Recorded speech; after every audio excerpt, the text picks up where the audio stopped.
I want to thank everyone for coming this evening.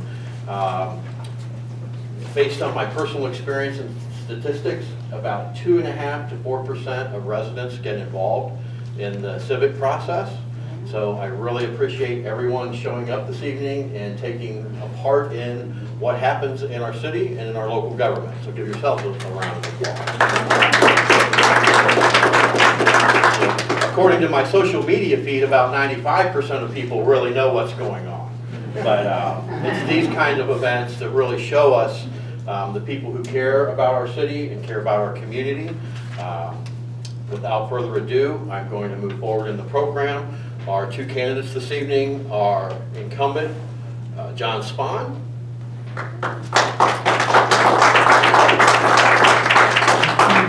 challenger Dave Remy. Our timekeeper for this evening will be John Precup. Thank you, John. And Michael Howard, retired colonel from our air base, will be moderating the event this evening. As the program progresses, I'll be asking for written questions. If you have a question for the candidates, please write that down and I'll collect that as the program is ongoing. I have a number of questions back there already, so I thank you for those. We'll do our best to cover them. And once again, thank you for attending, and I hope you enjoy the debate. Michael. Thank you. Thank you all for coming to this very important event. One thing Bill did not mention is that I'm now the Executive Director of the North End Community Improvement Collaborative.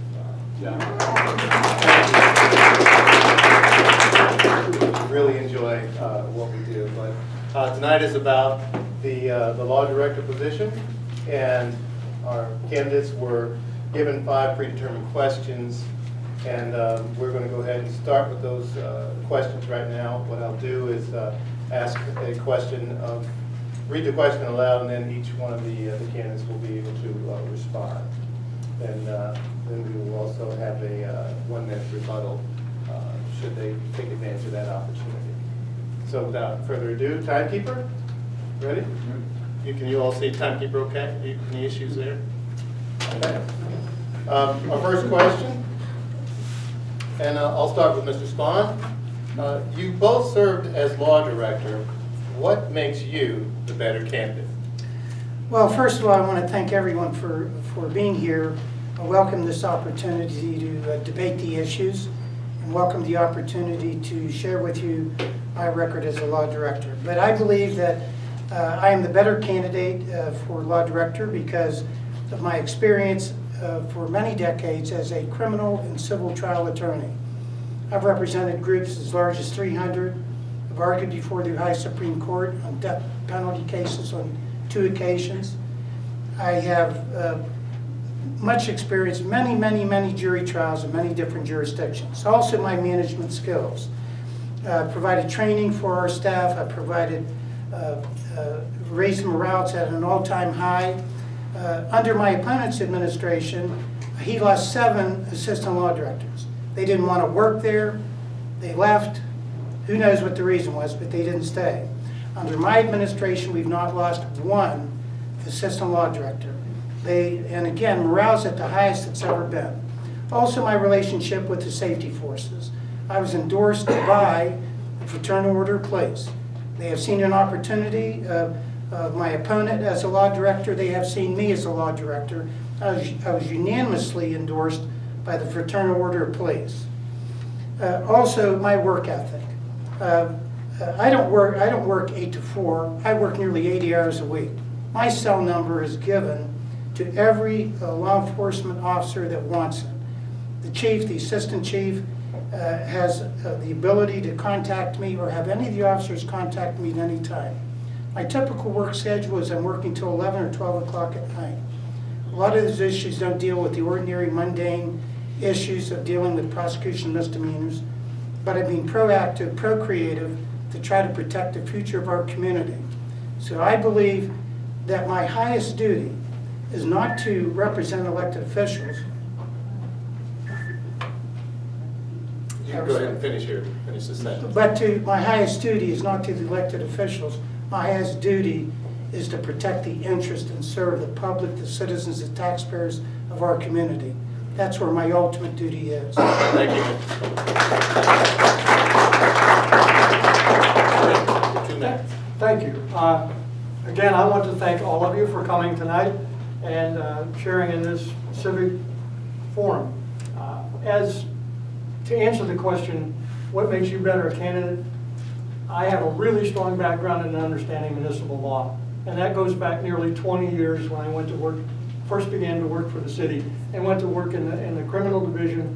Ultimately was put in charge of the criminal division of that office, and continued in that capacity until 2002, January of 2002, when I was fortunate enough to be appointed to law director. I got reelected twice in that position, unopposed, but I got reelected twice. When I took over the civil division, I had some trepidations because I hadn't been there before, but I had 3 really good people around me within the city that had a huge amount of experience in the civil area of municipal law, which is a unique area. I fed off them, I used them as mentors, and I learned in the 10 years that I was there a heck of a lot. And I tried to work with all of the elected officials that were in the city. I think I did a very good job of doing that. I was working with people of the opposite party and different personalities. I always got along, seemingly got along with everyone. I answered their questions. I acted as if I was their advisor and issued opinions. It did not matter who that person was, what their personality was. The issue was, what is the right thing to do? From the standpoint of being endorsed by the Fraternal Order of Police, let's be honest, there were 12 to 15 people at that meeting. The Fraternal Order of Police has roughly between 150 and 200 members in Richland County. That's all I will say about that. I have an opportunity to respond. 1 minute, right? You have a 1-minute rebuttal, sir. I'm told the vote was 31-0. 31 people voted. These are people in law enforcement. Whether or not it's 31 or 300, I think there's a trend there. And all I can say is I make sure that the facts that I present to the people are accurate. Thank you, gentlemen. Forgive your moderator.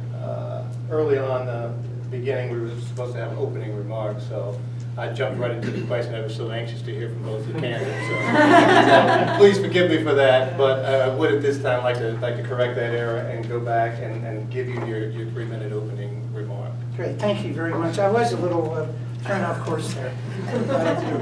Anyways, You must learn to adapt and overcome in these yes, thank you very much. Of course, many know that my twin brother Ron Spon's a Republican. Well, I believe in values that are part of both parties. I believe in pro-life. I believe in the right to have a gun. I believe in conservatively handling monies. And I represent all the people of this community, not any political party. In addition to that, just by way of background, in addition to my trial experience, I have a great deal of expertise in constitutional law. I was selected as the most outstanding legal writer of my class. And I'm not daunted by any new challenge. I'm wise enough to listen to those that have some experience, but there's no trepidation from my standpoint when it comes to taking on a task and representing the people of this community, our community. Thank you, sir. Mr. Remy, your 3 minutes. As a point of introduction, most of you know who I am. I've been around, I've been an employee of the city for a long time. I want you to know, though, however, that I was born in Mansfield. I've been raised in Mansfield. I graduated from Lexington High School, but I lived in the City of Mansfield portion of that school system. Graduated from Ohio Northern University undergraduate and graduate school. I have been a practicing attorney for 40 years this month, or this coming month, November 5th, I believe, of 1975. My recollection is correct. I have lived in the same house in Mansfield in the Maple Lake Park area for 29 years. I have a wife, her name is Therese, commonly referred to and called Terry Remy. I have a stepdaughter and I have 2 grandchildren. And again, I have currently the Human Resource Director, and still, before that, as I explained in my answer before, I have been with the city since 1993. Okay, great, thank you, Mr. Chairman. Okay, now we'll get back to our original schedule and go back to those predetermined questions, one of which you asked. So moving on to question number 2, and this one will be for you, Mr. Remy. If elected, what do you hope to accomplish in the next term, particularly in regards to protecting residents' peaceful enjoyment of their homes and protecting home values? Well, I'm going to start by answering this question in a traditional sense.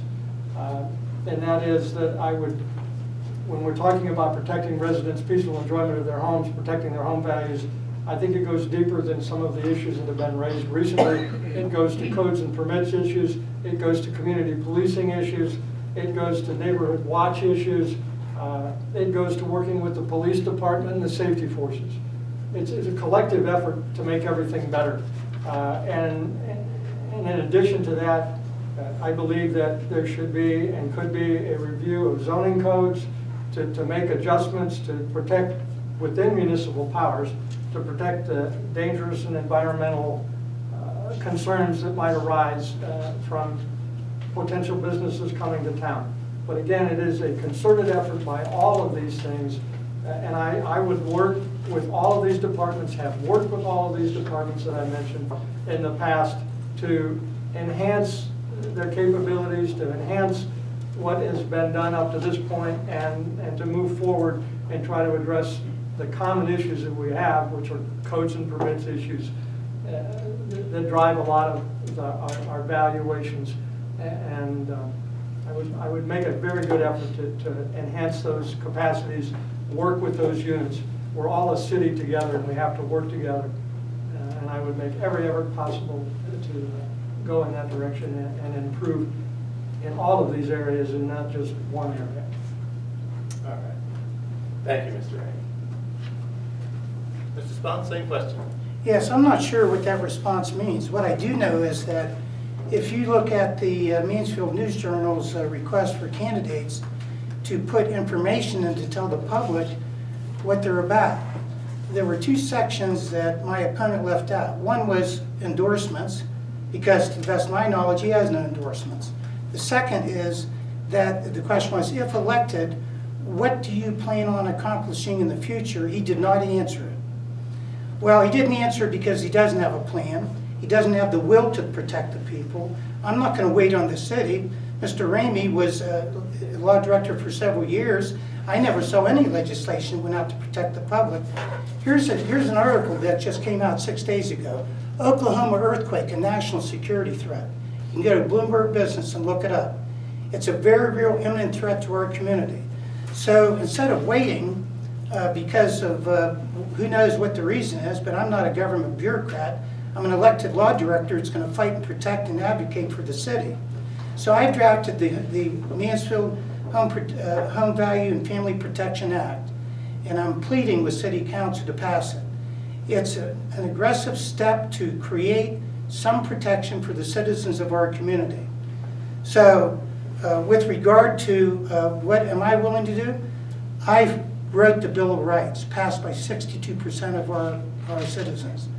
$200,000 was spent to have that Bill of Rights defeated by the toxic waste industry. But our people spoke, and that Bill of Rights is a mandate to tell us as elected officials, presently or in the future, our decision is not discretionary. We have been given a mandate by the people that said, you will, you must, because we say these are our rights, and you better proceed to protect them. And that's what I'm willing to do. I'm going to do it, as long as I'm the law director. And all I can say is that there are those that are what I call merchants of doubt to try to stall legislation. My opponent asked City Council to wait before they would vote on that until after the election. All right, thank you, Mr. Spon. Mr. Remy, 1 minute rebuttal. I would, in addressing the ordinance that Mr. Spon has brought forth, I've addressed council twice on the same issue, and it basically is, I question whether or not there is any legality to the ordinance based on recent Supreme Court decisions in the state of Ohio. However, I would say that if there is, or it is determined to be something that is of substance and has legality to it, it needs to be comprehensive in nature.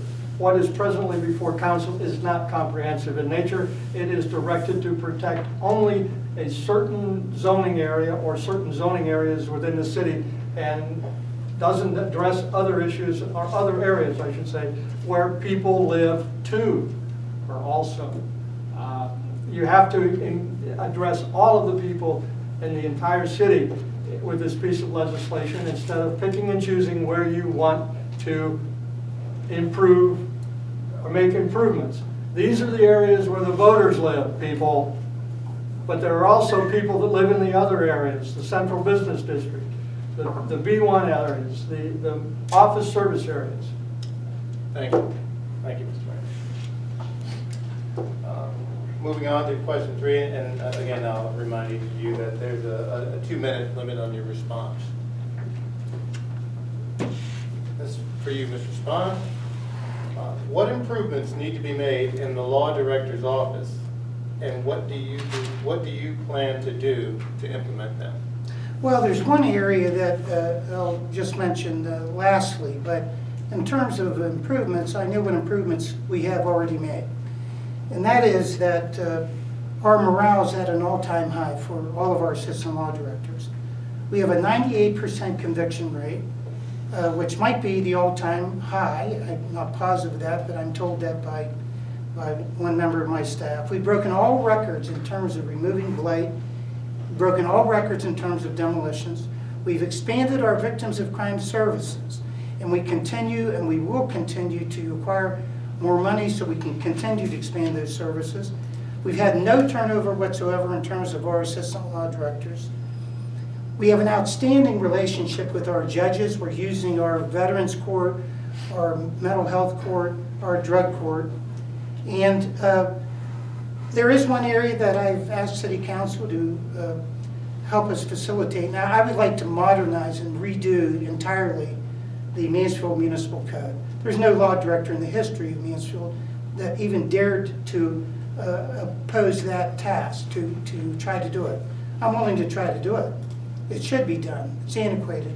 It's outdated by 30, 40, 50 years. And I'm not going to be a government bureaucrat waiting for another check. I'm moving forward as long as God gives me enough time to be in office. I'm going to fulfill my obligation to the citizens of Mansfield. I'm not satisfied with what I've seen in the past in the law director's office. That's not my standard in terms of representing the people. Thank you, Mr. Spon. Mr. Remy, 2 minutes. I would tend to disagree with Mr. Spon, and that probably doesn't surprise you at all. The people who left the office that he mentioned were all in the criminal division. They worked there a couple of years and decided that they wanted to move on. There was one person in the civil division who left after 20 years with the city for a better job with the federal government, and I don't blame her for that. I'm telling you that the morale in that office right now is horrible. What my goal would be is, and plan to implement, is to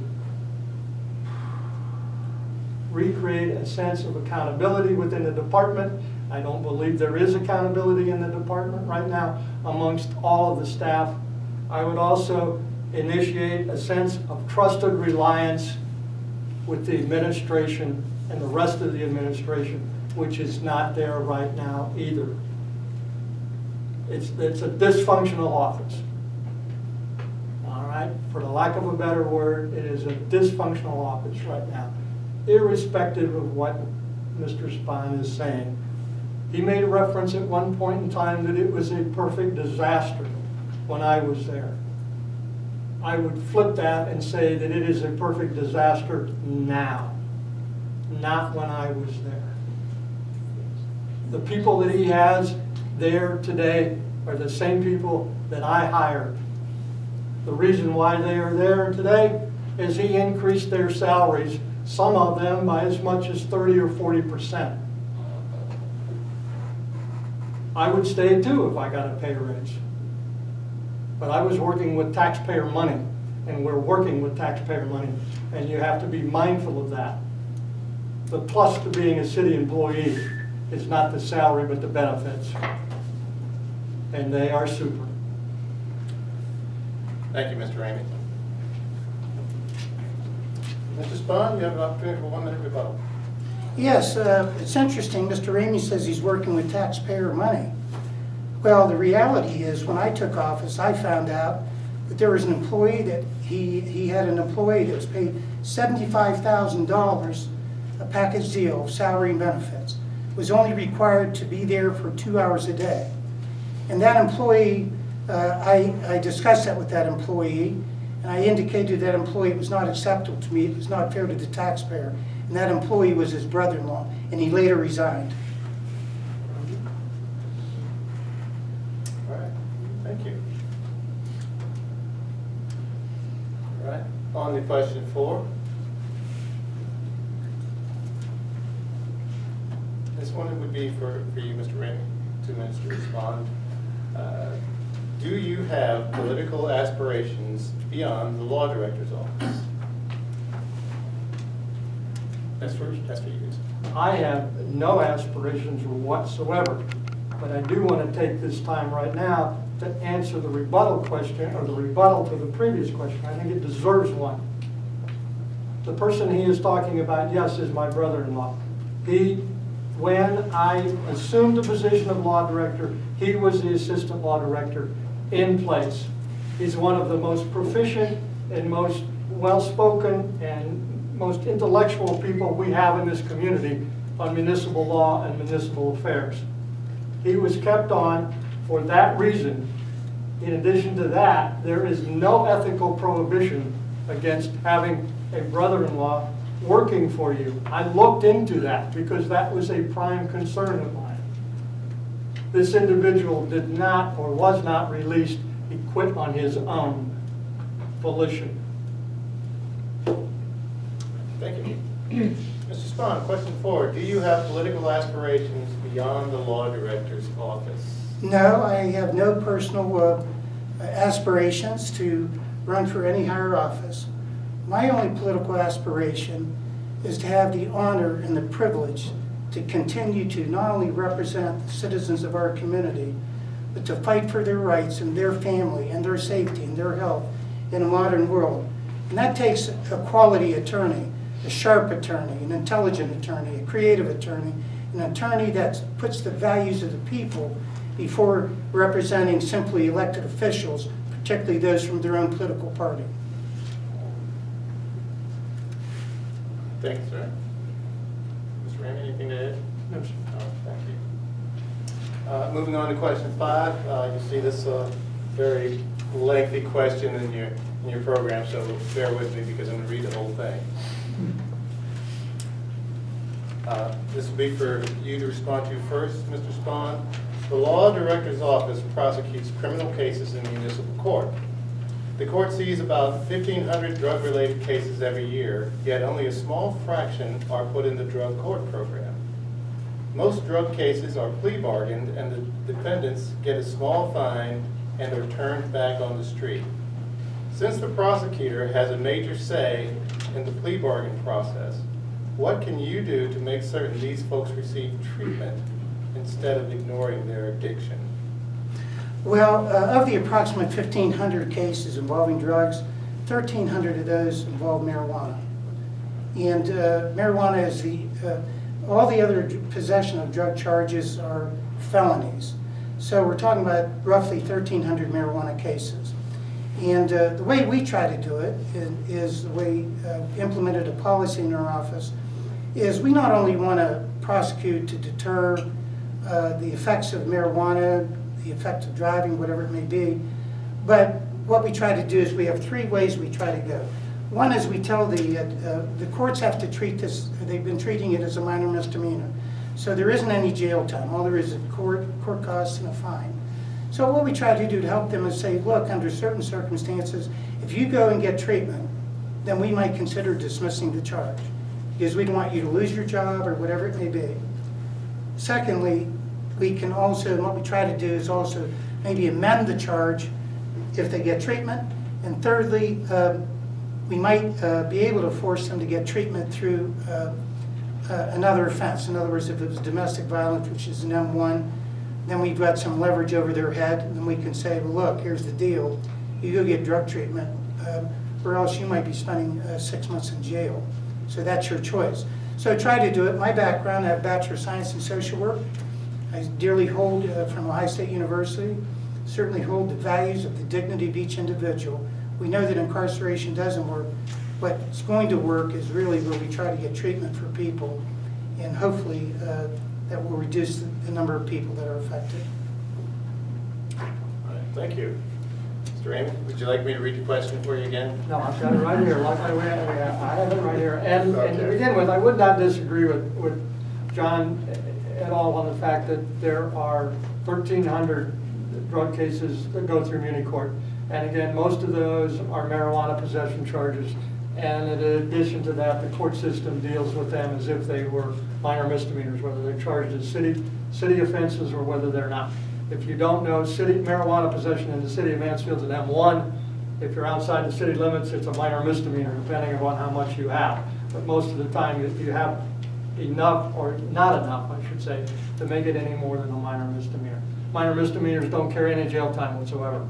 You carry a $150 fine and that's it. I guess my approach would be to every offense that goes through Muni Court, whether it's a domestic violence case or whether it's a petty theft case or whether it's a criminal damaging case, 90% of the time, alcohol or drugs are going to be involved. They're stealing to get money to buy drugs, there's drugs and alcohol involved in domestic violence. I would try to work some systems with the court system. They've got a drug court in place. They've just received money, I believe, to expand that. They've received some medication awareness money. So the move is in the right direction. I would work with the city, with the court system, to try to expand that program and feed as many people as possible into it, regardless of what the charge is. Make it a temptation for them to go through the system. You cannot, addiction is not curable. We all know that. Or drug use is not curable. You put it in remission and you hope that it stays in remission. I know that from experience. I have a family member who has been sober for 30 years. I went through treatment with her. I went through the 9 yards with her. She's sober, been that way. And it's because of what surrounds her and what surrounded her is why she's still that way. All right, thank you, Mr. Remy. Mr. Spon, 1 minute rebuttal, so please. Well, I think that there's another factor involved, and that is there may be many reasons why people become addicted. But what we do know is that certain drugs are far more addictive than others, heroin, for example. And I think that we have to provide some immediate hope for people. If you have an individual who doesn't have a job and they're depressed and they want to escape from reality, their depression is reality-based. So what do? Hopefully we can develop some type of program that will have employers out there that are willing to reach out and give another chance to individuals that have addiction problems. So we have to give immediate hope. We have to enforce the laws to exact measured deterrence. And then we have to make sure that these folks are surrounded by people that love them and encourage them. With the destruction of the nuclear family and the extended family in our society, there is no family left. What we need now are for friends that are around them to reach out, encourage them, and love them. All right. Thank you. Thank you, Mr. Spon. Okay, let's give these guys a great round of applause.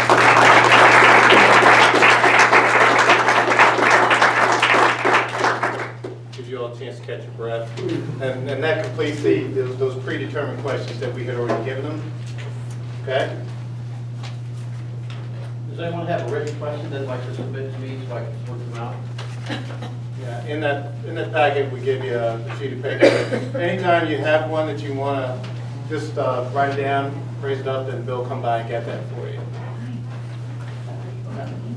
We're going to move into the next portion of our debate tonight, and that's the crossfire debate. This is the portion where each candidate has an opportunity to ask a question of the other.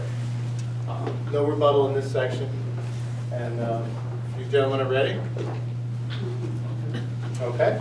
Mr. Remy, I'm going to say, do you want to do it or do you want to pass on it? Well, go ahead. You can say what you want to say. Well, I'm willing to pass on it. I don't, and I say that because it's not a traditional part of any debate process that I've been involved in from a candidate standpoint, and I'm willing to pass on it. okay. So you don't want me to ask you a question? Well, But that's a pass on it.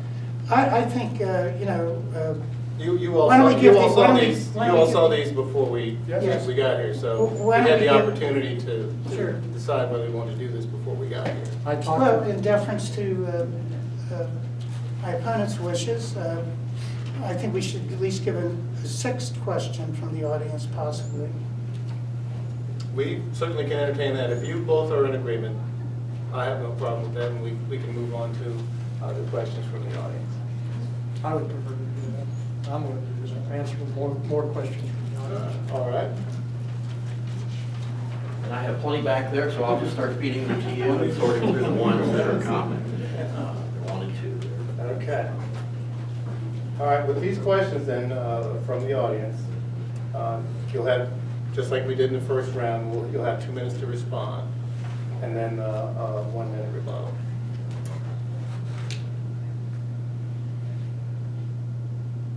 Okay, question 1.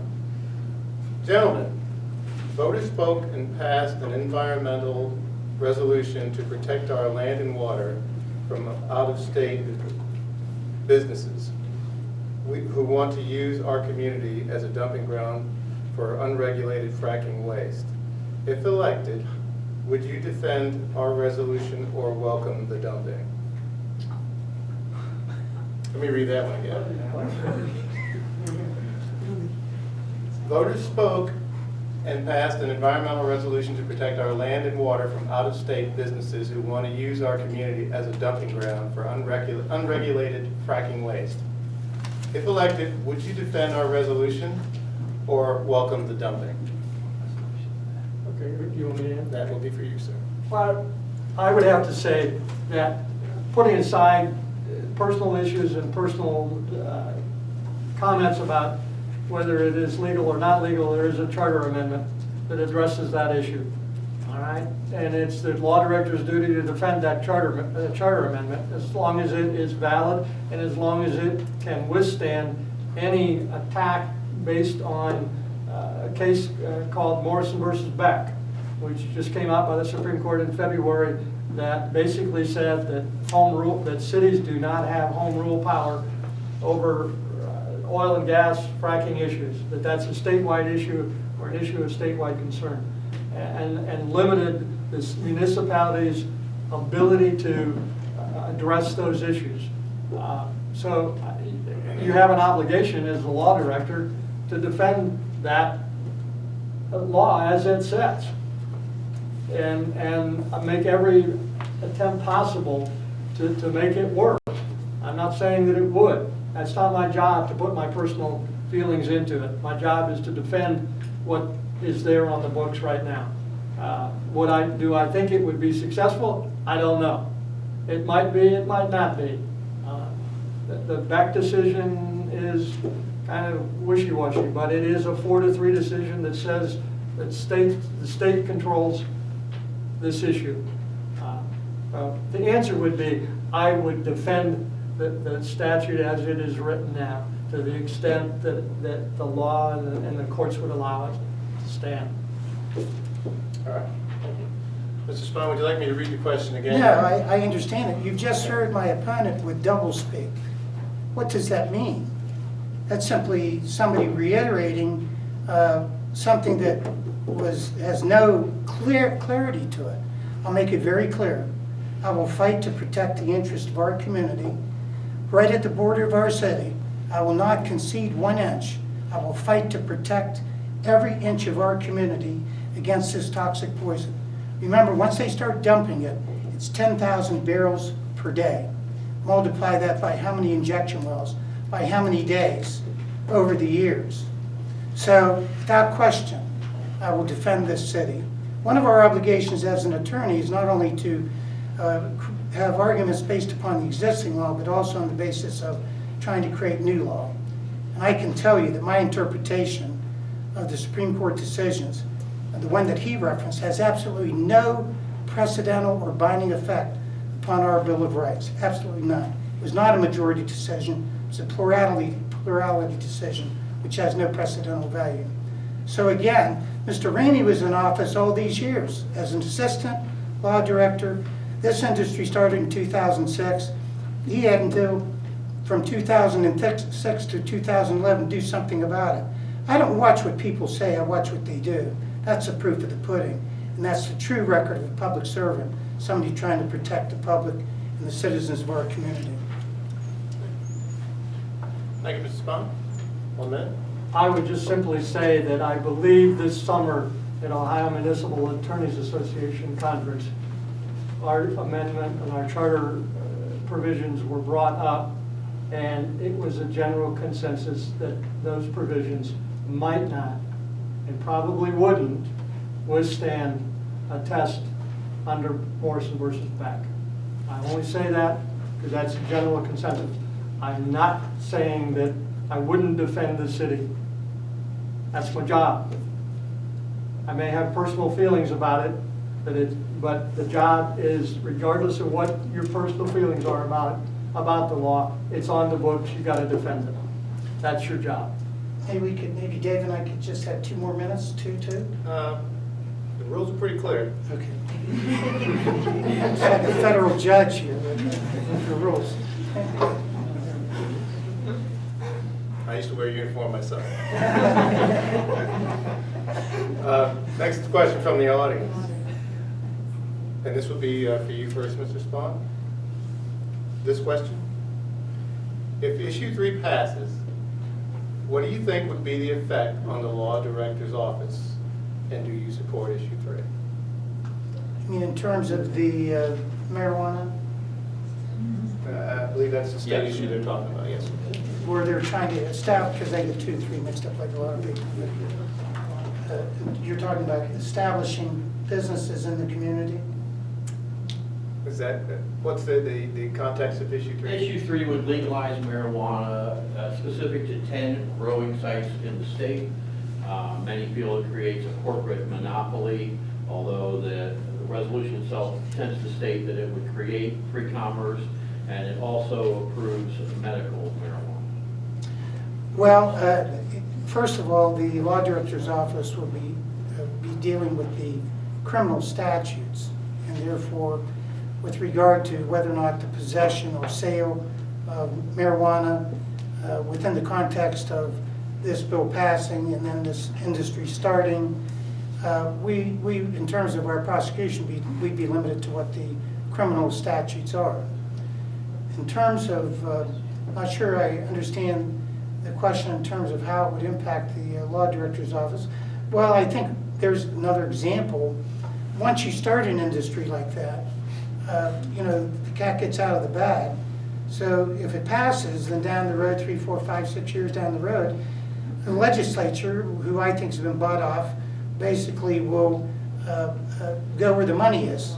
And what they'll do is they may allow these marijuana stores to be sold in or near neighborhoods. And that's why, it's another example why I want the Mansfield Home Value and Family Protection Act to be passed. Because it's not limited to injection wells. It can include a marijuana field. It can include storage of radioactive materials, biological research, whatever it may be. But if you as a citizen rely upon believing that you can live safely in a residentially zoned community, you relied upon that, and you should have the protection of the act that I'm trying to pass. And it would be there today, except for the opposition of my opponent. All right, thank you, Mr. Ranger. Well, if I understand the question correctly, and that is, I'm not sure what the impact would have on the law director's office. That's kind of an uncertainty. You have to remember that issue 3 is a constitutional amendment or an amendment to the Ohio Constitution. So if it goes into effect, it becomes law for all intents and purposes until there's some constitutional convention that changes the Constitution in its entirety. The last constitutional convention in the state of Ohio was in 1912. So I don't see it coming down the road very, very far. This is, from a standpoint of opposition or for it, I'm opposed to it. I'm not opposed to the concept of medical marijuana.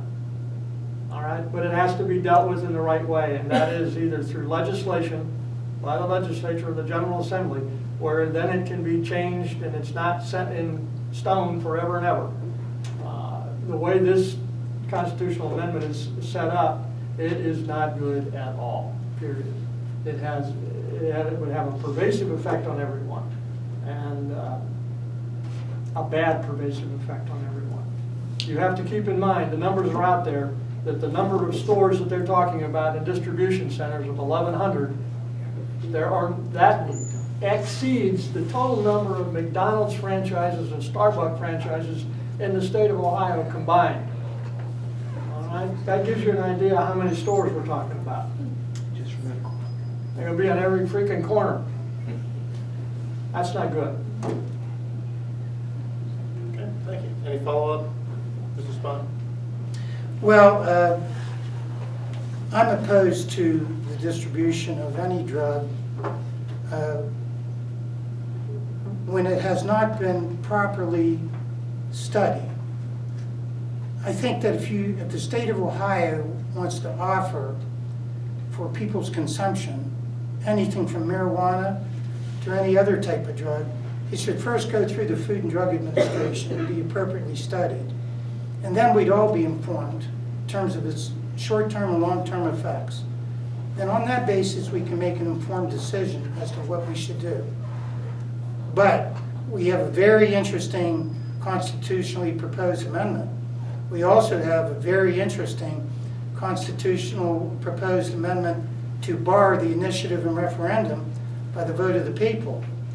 I'm not sure whether either one of these goes yes or no, but I know one thing, I'm also concerned about depriving the people of their right to vote. Thank you. If there are any more questions from the audience, please, when you think about those questions, when you're writing those questions, please try to make sure that you're asking a specific question. In all fairness to both of our candidates here, you know, it's difficult to respond to a question when they're not asking a question. So please be as specific as you can in all fairness to both candidates. We don't gotcha questions really aren't serving anybody's purpose. Moving on to the next question I have in hand for both candidates. Why should a young adult vote for you? Mr. Remy, you get to go first on this. Yeah, that's an interesting question. I don't know. I guess I would say that, to put it in context, if someone asks me how old I am, I always say that I was born in the first half of the last century, which makes it in the 1940s, which makes me a senior citizen by age. I don't act like a senior citizen. I don't feel like a senior citizen. I feel like a youngster, although until I start physically doing things that I can't do as fast as I used to be able to do them. But I still think that I think as a young person. And I think that, and I embrace youth.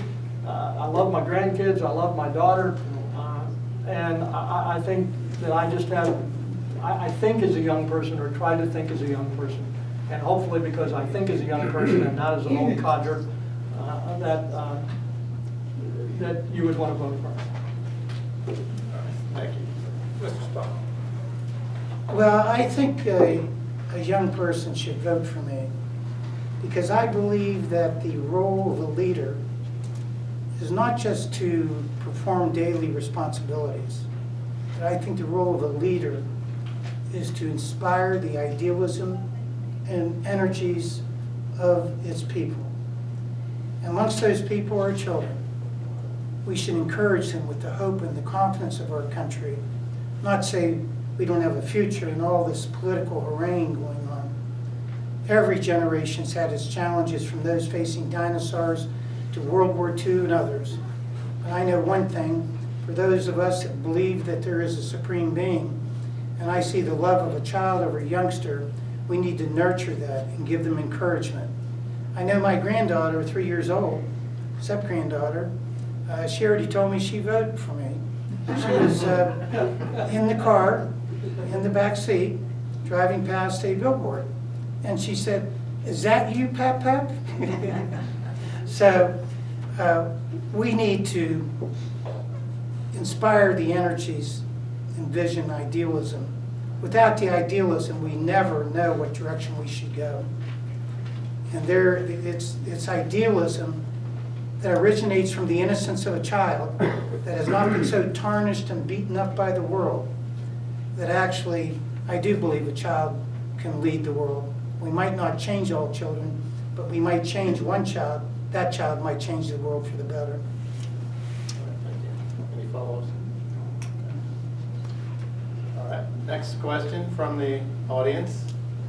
For both candidates, please tell us if corporations, industry, and close associates of said businesses have contributed to your campaign, and in the interest of transparency, which ones are they? Mr. Spon. If corporations have? Please tell us if corporations/industry and close associates of said businesses have contributed to your campaign, and in the interest of transparency, which ones are they? Yes, I've had no corporations contribute to my campaign. 95% of the money which has been expended is my own money. It comes during a year that I had to pay for my daughter's wedding, but that's part of life. So I'm not supported by any vested interest group. But I do know that my opponent is supported by those that want to dump toxic poison in our community. Mr. Remy, you have 2 minutes. Well, I am astounded by that answer, part of that answer. I have no corporate support financially whatsoever. I have no one indicating to me that they are desiring some special treatment or special treatment because of my stance or lack of stance or position on hazardous waste. I am against hazardous waste. Please understand that. They should not be in an urban area. But the country, hazardous waste is a product of, and a byproduct of society. It's there, it's got to be dealt with, but it's got to be dealt with in the right way. Putting it in the middle of an urban area is not the right way to do it. And I will tell you and stand on that I am not, have no backing whatsoever from any vested interest or environmental interest people, anti-environmental interest people. As far as campaign contributions and funding, my numbers are a little lower than John's. I funded about 75% of my campaign out of my pocket, maybe a little more than that. But the rest of it has come from individual contributions, anywhere from $25 to $500. One of those $500 was my mother. All right. Thank you. Mr. Spon, you got a minute to respond. Yes, I saw a letter written by Barbara Walters. Barbara Walters is very clearly in favor of that part of the industry involved in the profit margins for disposing of fracking waste. And so when I hear that he's not supported by those that want to dump toxic waste poison in our community, all you have to do is go to a certain element of a certain party and you will find out they value profit above the health and safety of people. I've heard lots of people say they won't do something. Well, it's just like the old coach that says, you know, I'm not going to take another job. Next thing you know, they are. I know one thing again. I follow not what people say, but what they do. Mr. Remy's done nothing. He's never stood up and said unequivocally, he should have said, I support your legislation to give immediate protection to those that live in our residentially zoned communities. He didn't do it because he doesn't want to alienate those that support him. Thank you, Mr. Spon. I have another question here, but it's a bit of a civics question, so let's see if we have something a little more substantial. Civics questions are fun. I'll just move that to the ask pile. Well, so what I'd have to do is split these up, because I got some specific requests. Okay. So both of these have one question. So this is the stuff I want to go through. All right, this question is directed to Mr. Remy. In land banking, are residential blocks earmarked for demo to encourage whole block development, or are land banking in effect to utilize the funds that, or for planned future residential development? Well, I think what I can say that I know about the land bank, and I couch this in some reservations, in that the land bank was created within the last year and a half or 2 years as a collaborative between the county treasurer and the city to help establish a method and means of demolishing unwanted properties or unhealthy and unsanitary properties and dilapidated properties. The system as it is run, there is a board. The land bank is a nonprofit corporation, which is comprised of membership-wise of different individuals from political subdivisions throughout the area, in particular the county and the city. It, to my knowledge, is not designed to take out complete blocks, but it's designed to take out homes as they occur in blighted conditions. And I'm sure there are attempts to try to take multiple dwellings in an area out to clean up the area rather than take one out and leave the other standing.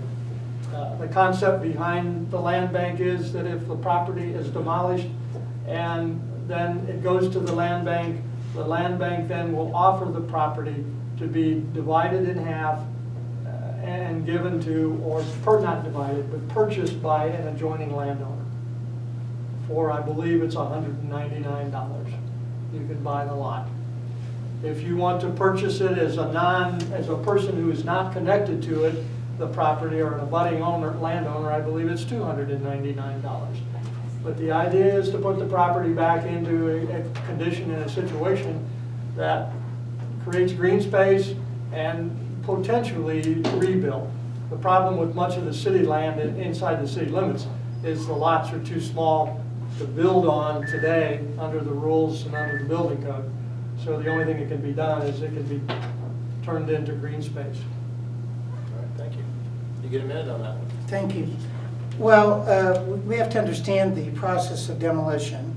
We have our codes and permits department. It goes out, and then they respond to different complaints or that which they obviously see, and they determine whether or not there are code violations. Then they issue an order for demolition when that structure is not considered safe.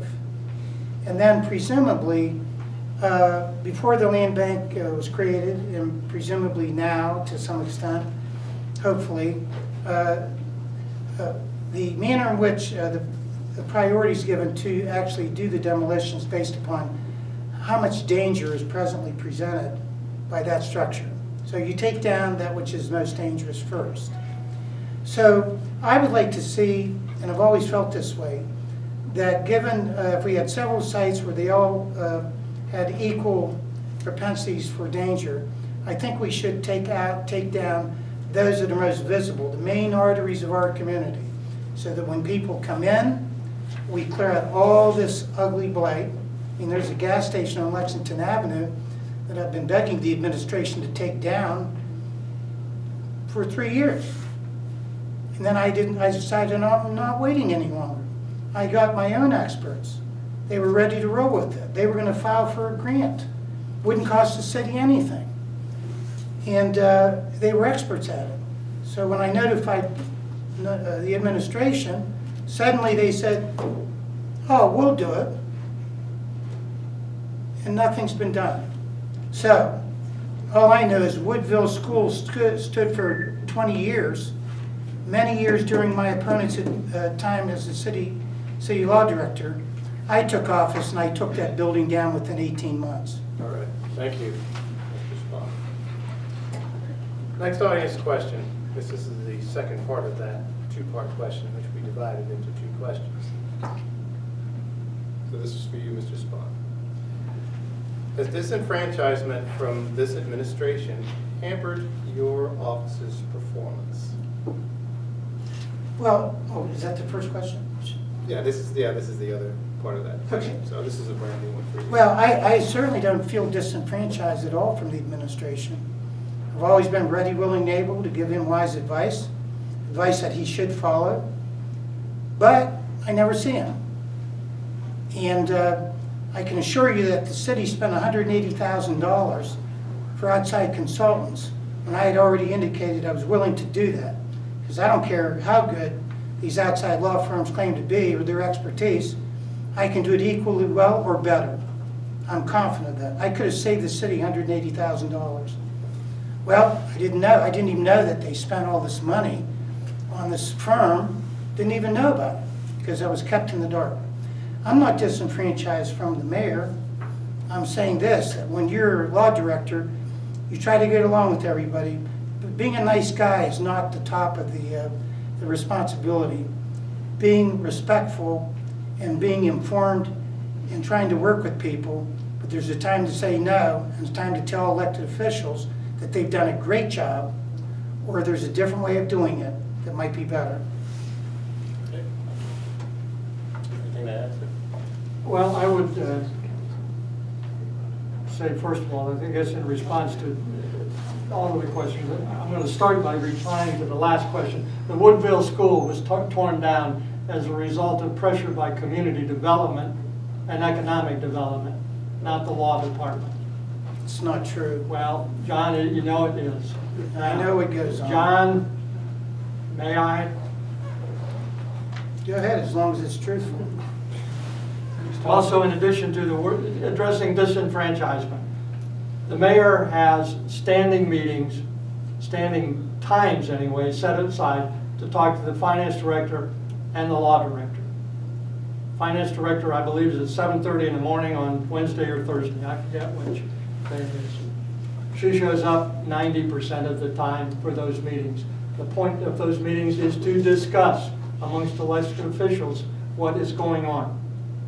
The mayor has a standing 10 o'clock Wednesday morning slotted for the law director. The law director's been there 3 times in 4 years. That meeting is locked off the mayor's calendar for no one else. He hasn't showed up. As far as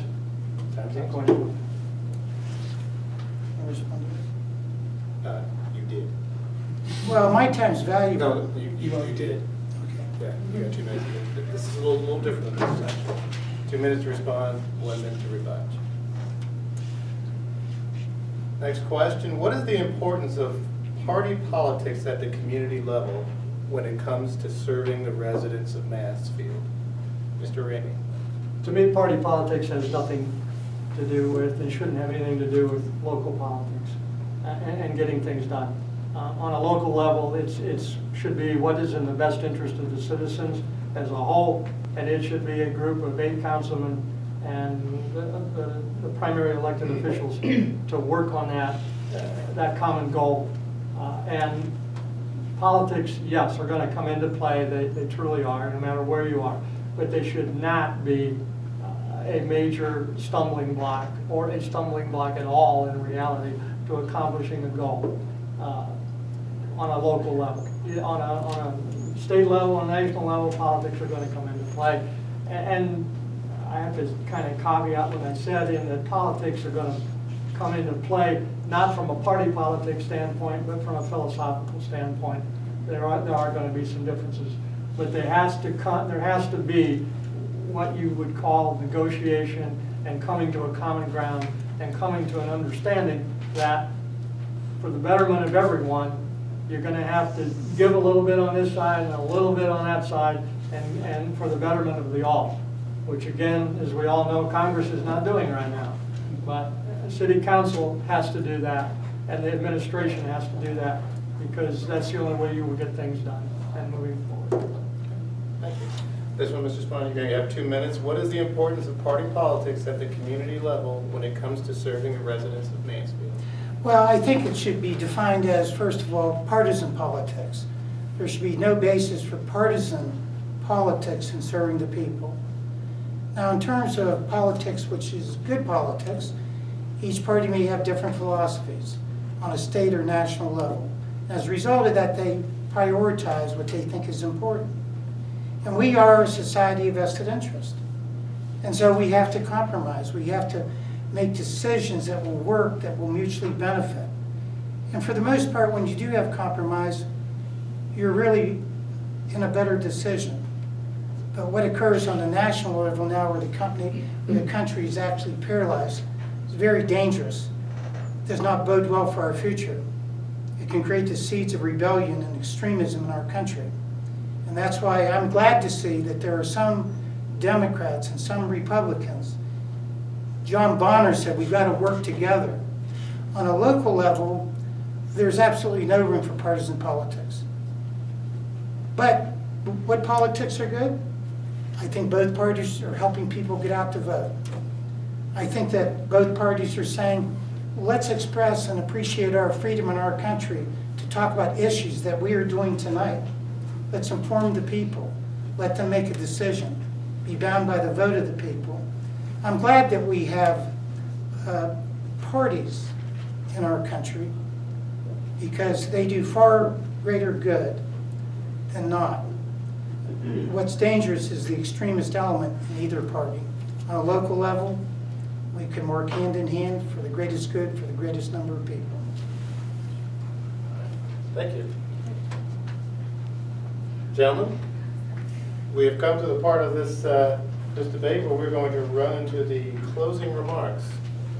So we will have 3-minute closing remarks from each candidate. I believe, Mr. Spon, I think it's your turn to go first, isn't it? Well, I want to just broadly say that our record under my administration, clearly, we have the highest morale it's ever had. Yes, you can walk up to any member of my staff and you will find out that any representation that they're somehow depressed is just utterly false. And we have passed in my term the Bill of Rights. I presented the historical proposed legislation for the city under the Mansfield Home Value and Family Protection Act. By the way, I was at that seminar that Mr. Remy is referring to, where they had that speaker up there that said, oh, I don't think any city can win. Well, I just want you to know, I talked with him after, Dave, and when he heard my creative legal arguments that the Supreme Court has never heard, he said, that's unbelievable, you might win. And therefore, I can assure you, my creative arguments I've shared with law firms in New York City, in the state of Oregon, and according to this conservative fellow that spoke at a seminar I could have put on, and once he heard my arguments, he said, that's unbelievable, I've never heard it, it might win. Brown versus Board of Education, somebody believes, some lawyer said, I think all black children should have a right to go to a white school. Nobody gave him a chance. He won because he had the truth and there was idealism to give him put him in the right direction. I'll never give up fighting for protecting the city. Mayors come and go. Law directors come and go. But the poison that's dumped into our community will stay forever.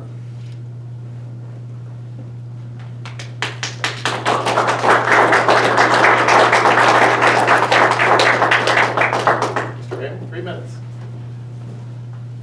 I would start by beginning to tell you and implore upon you, and I'm sure that all of you that are in here will do this, and that is to go out Tuesday and vote. That is the most important thing to come out of all of this. Hopefully, we have helped you clarify some issues. I truly believe in my heart that I'm the best candidate for this position. I did what I believe to be a very good job when I was there, and I've got the qualifications and the capability to do it. Again, I had good teachers, I had good mentors, and I learned from those mentors. Some of the best, and as I've indicated, some of the most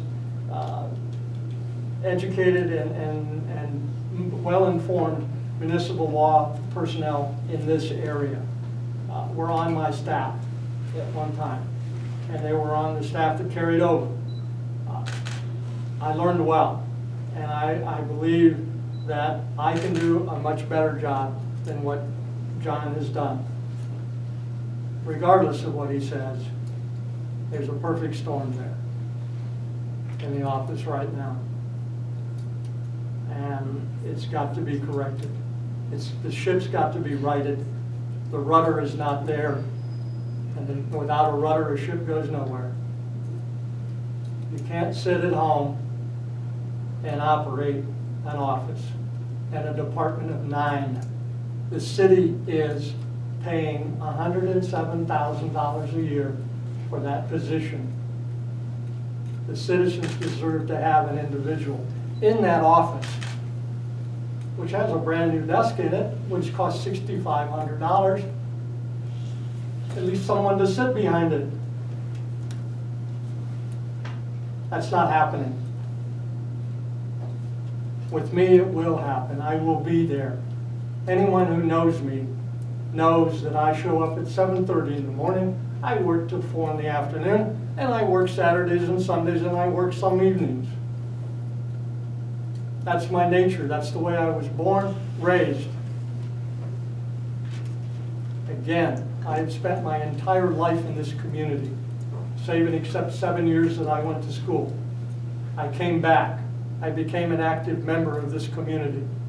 I belong to 5 separate boards in the community. I have been the president of one of those boards for 26 years. Probably going on, now I think about it, 30 years. We own 24 homes in this community that we rent out to developmentally disabled individuals so that they can be mainstreamed into the community and given as natural a life as possible. All right. Thank you, Mr. Remy. Thank you, Mr. Spon. Hey, let's hear it for you guys.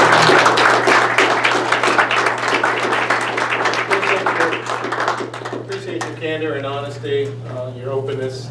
This is what our process is all about, hearing from both candidates, and we certainly thank them for extending themselves and exposing themselves in this forum. Thank you all for being a very attentive and very respectful audience. I'm sure that there's times when some of the questions might have gotten a little off-centered, but thank you all for participating, for coming out tonight. Bill, close this up? Yes. Thank both these gentlemen once again for being here.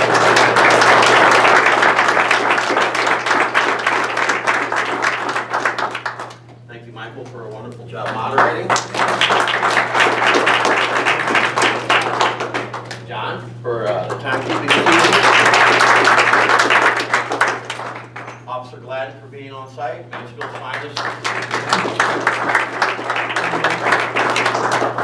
So there were several questions surrounding the injection wells and fracking that we did not answer, that were somewhat answered in the other questioning.